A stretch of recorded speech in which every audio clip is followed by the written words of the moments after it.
Greetings, Real Rambles back again. Today I'm going to tell you about an American drama film named Flight. Spoilers to follow. Enjoy the ride.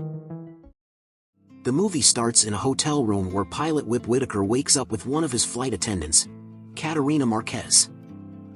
The condition of the room tells us that they had had a wild night of alcohol, cigarettes, and intercourse.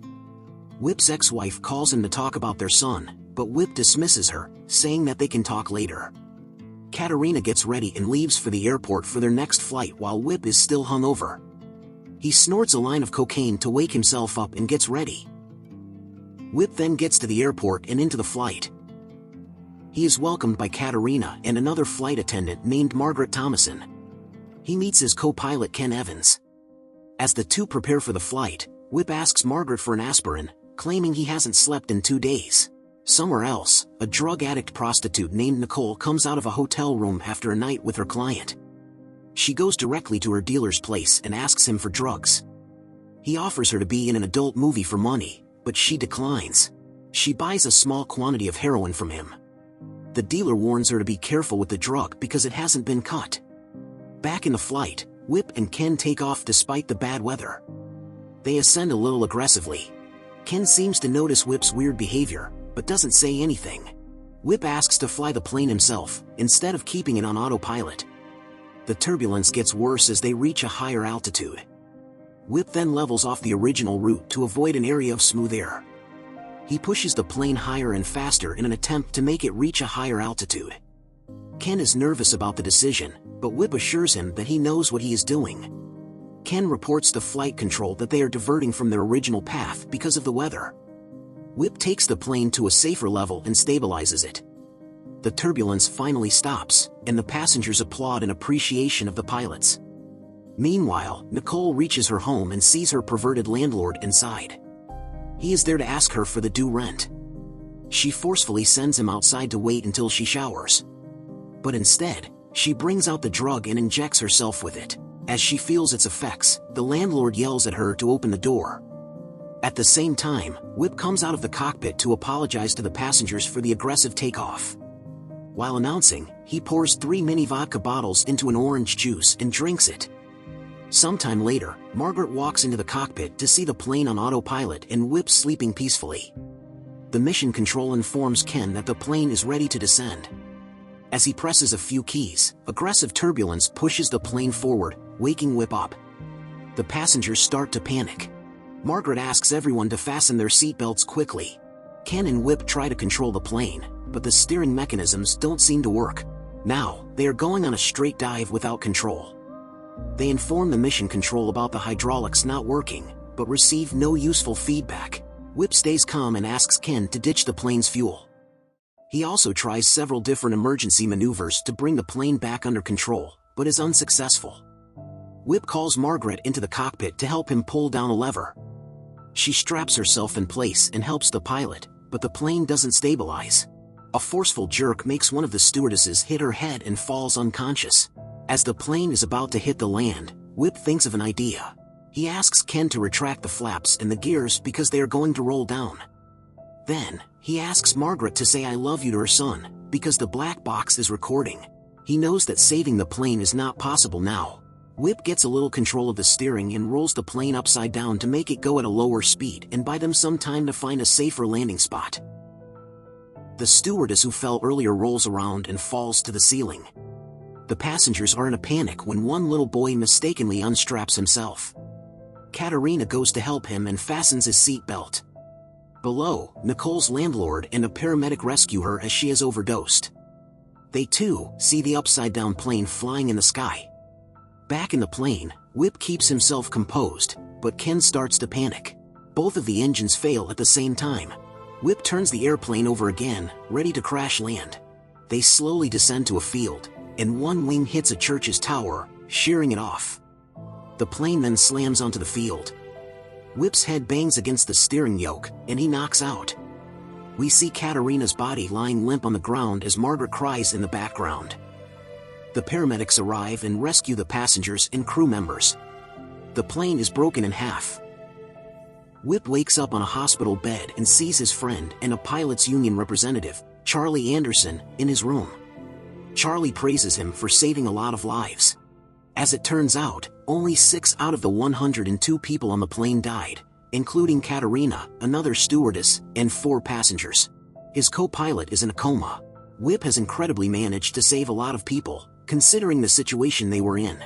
The people from National Transportation Safety Board (NTSB) come to interview him and leave after asking some questions. Shortly after, Whip's friend, Harling, brings Whip some cigarettes and alcohol, but Whip refuses to drink. Harling informs him that his home is surrounded by the media, who are dying to take his interview. His heroic deed is being praised by everyone.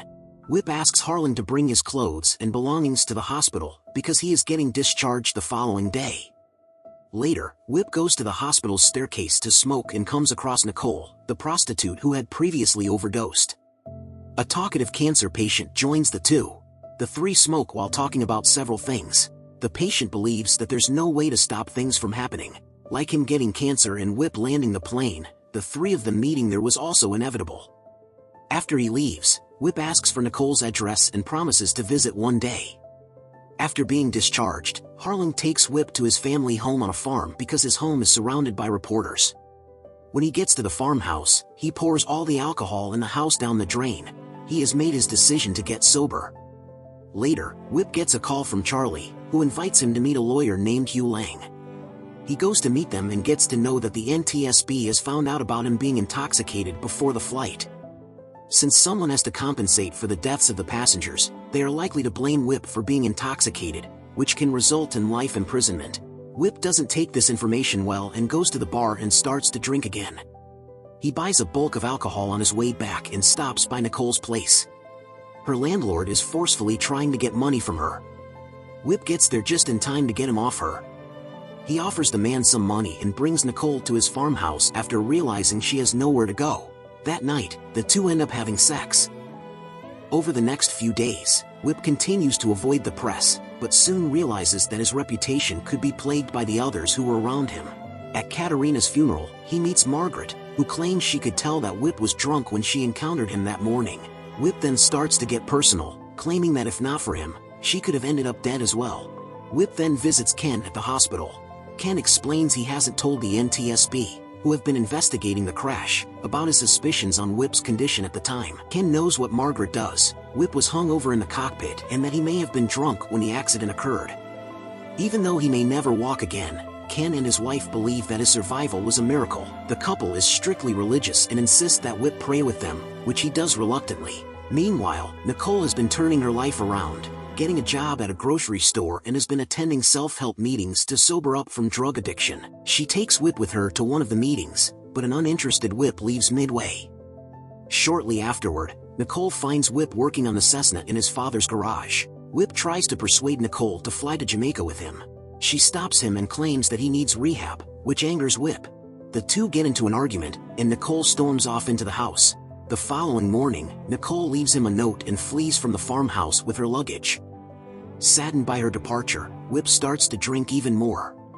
One day, he comes back to his farmhouse to see reporters waiting for him. With nowhere else to go, he rushes to his ex-wife's house.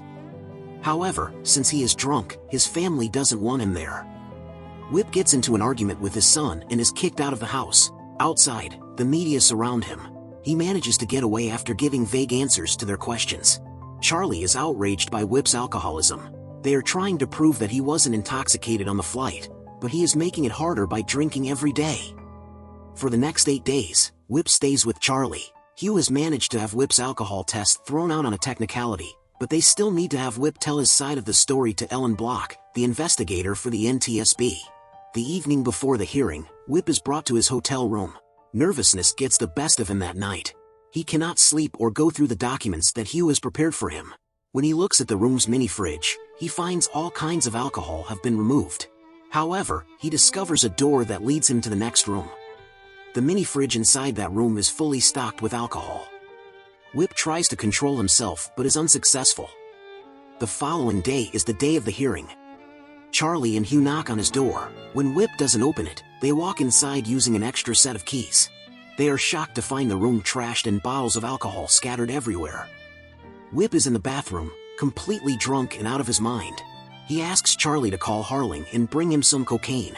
Charlie and Hugh have no other way to get Whip back to his senses before the hearing, so they agree. Harlan comes to the hotel room and snorts cocaine along with Whip. Whip then gets ready and leaves the hotel confidently.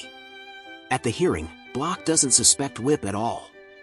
She instead claims that the cause of the plane dysfunctioning was a damaged jack screw in the tail of the plane that was supposed to be repaired a few years ago. The jack screw forced the tail stabilizer to turn around, which caused the plane to dive. However, after saying that, Block reveals that they have found 2 empty bottles of vodka in the crash, which was only accessible to the flight crew. She adds that Katerina, who has a history of alcoholism, must have had the alcohol and asks Whip what he thinks. Whip goes silent for a few seconds, then finally admits that he drank the vodka, not Katerina. Everyone present at the hearing gasps, and Charlie tries to object but is dismissed. Whip finally confesses that he was drunk and high while piloting the plane, and is drunk right now too. In the following scene, we see Whip in prison with his fellow prisoners. He tells them that the hearing was his breaking point, and he couldn't lie anymore. It has been 13 months since the hearing. He believes that he will be there for the next 4 years. While in prison, he has sobered up and improved his relationship with his wife and son. We see his son visit Whip to know more about his father. He refers to Whip as the most fascinating person he has ever seen and takes his interview for his college essay.